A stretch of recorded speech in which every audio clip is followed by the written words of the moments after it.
Green Folders Update. Process for updating green folders. The LEP Green Folders, the LPAC records and student history sheet will need to be updated for returning students in Garland ISD. The student history worksheet is completed annually to track a student's LEP status, program participation, years in U.S. schools, and to summarize students' testing history. This form needs to be completed before the initial LPAC and the instructional conversation, as you will need to know how many years in U.S. school the student has had. The digital form is found in the LPAC directory 2020-2021. How to complete the student history worksheet. For many of our new students, they are coming to us from another state or out of the country. Therefore, they will not have testing information to be input into the student history worksheet. The main purpose will be to collect how many years they have been out of the country or out of the state of Texas and document that in the first 3 columns of the years, the grade, and the location of where that student was. And then we start the next row. In column 1, we'll put the 2021 school year, the grade level the student is enrolling in, the campus in GISD, the assessment that was given to the student, either pre-loss assessment or a loss links assessment in either English or Spanish, then the LPAC recommendation, whether a bilingual program or an ESL program, and finally, the date of the parent's signature. What date was the letter signed and sent back to the campus to approve the student be placed in a language program? Once the student history worksheet is updated, it will be filed in the green folder and updated annually. Green folders. We have a green folder or also a cumulative folder for all of our English learners as required by TEA. This folder is divided into 2 different sections, the right section and the left section.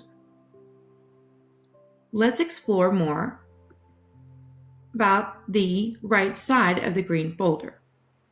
On the right side of the green folder, we will need to place the identification process for that student.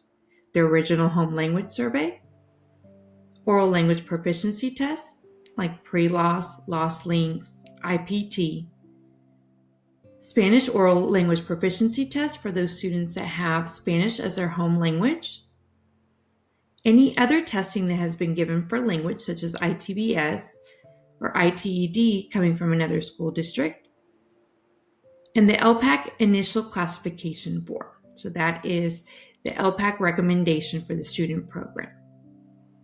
Then we will add the parent permission form. Either parent approves placement in a language program or a denial form. Then last, we will complete a student history worksheet for this student.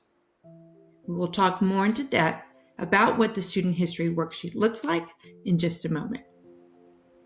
First, let's look at the documentation we receive from our student services.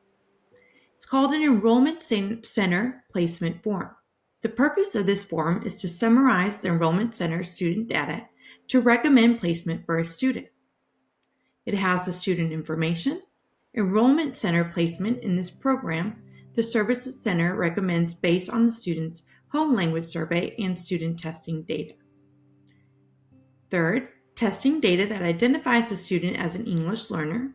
And fourth, identifies whether the student is new to Texas for an initial LPAC or coming to us from another school district in Texas and needs an instructional conversation.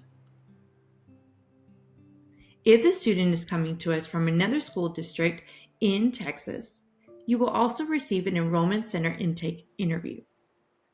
This form is a conversation between student services and the student's parent to identify what previous school district the student is coming to us from.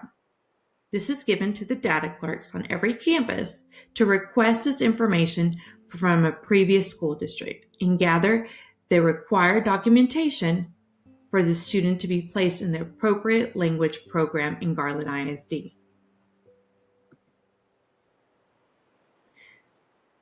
You will also find in the green folder another form which purpose is to identify or to notify the campus that the student is coming from another district in Texas. And the student does not need an LPAC. The student needs an instructional conversation. Step 1, the data clerk requests information from a previous school district and collect the information within 10 days of enrollment. And step 2, to collect the original home language survey and latest LPAC at the very least. This will help the committee or the LPAC administrator and the ESL or bilingual teacher make the decision and placement for this student to provide them the language support that is needed. The home language survey may look different from one district to the other, but it entails the very basic information that is requested from the state of Texas of what language is spoken in the home and what language does the student mainly speak. Based on this home language is what we will assess the student to identify them as an English learner, and then student services will ask the parent for a recommendation in a program.